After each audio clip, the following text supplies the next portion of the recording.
And after 10 years of war with Iran, President Saddam Hussein is facing a massive national debt.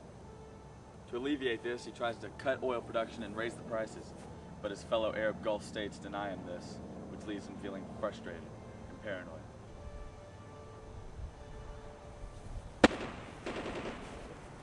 After weeks of massing troops along the Iraq-Kuwait border and accusing Kuwait of various crimes, Hussein sent 7 divisions of the Iraqi army into Kuwait in the early morning hours of the 2nd of August, 1990.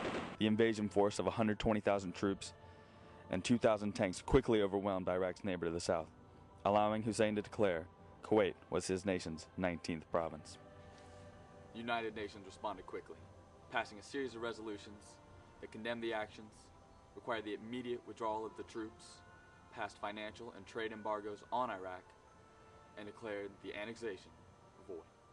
Threat to the vital interests of the United States, namely the oil production capability of the Persian Gulf region, President George W. Bush ordered warplanes and ground forces to Saudi Arabia after obtaining King Fahd's approval. Now, yes, this did not sit well with the Iraqis. You can trust me that, sir. They were not very happy. Now, after this, Iraqi troops had begun to mass along the Saudi border, breaching it at some points, and indicating the possibility that Hussein's forces would continue south into Saudi Arabia's oil fields.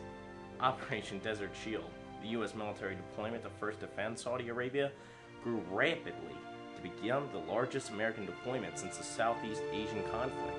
The Gulf region was within U.S. Central Command's CENTCOM area of responsibility.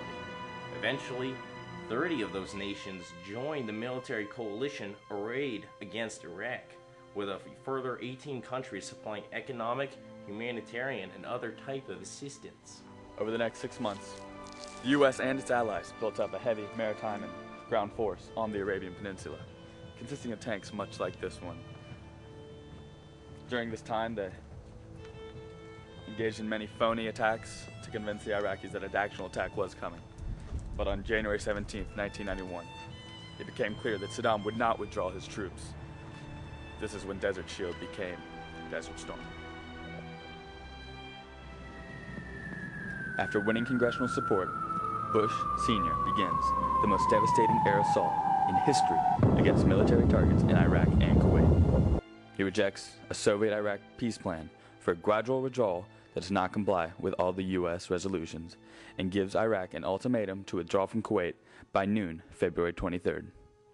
On February 22nd, the president orders all the ground war to begin. In a brilliant and lightning-fast campaign led by Norman Schwarzkopf, U.S. and coalition forces smash through Iraq's defenses and defeat Saddam Hussein's troops in only 4 days of combat. Allies entered Kuwait City on February 22nd, while the Iraqi army sets fire to over 500 of Kuwait's oil wells as a final act of destruction to Kuwait's infrastructure. Bush orders a unilateral ceasefire 100 hours after the ground offensive started.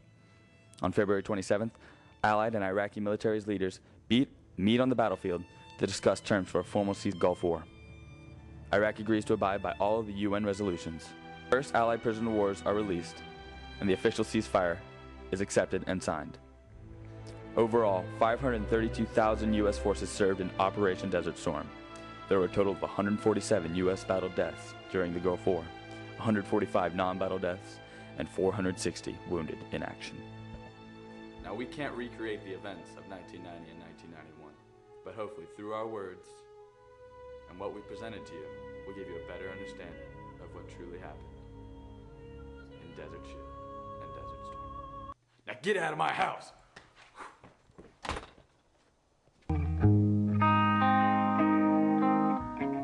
You just watched another episode of War, Crib Style, on the History Channel. Stay tuned for Civil War stories with Kevin Federline.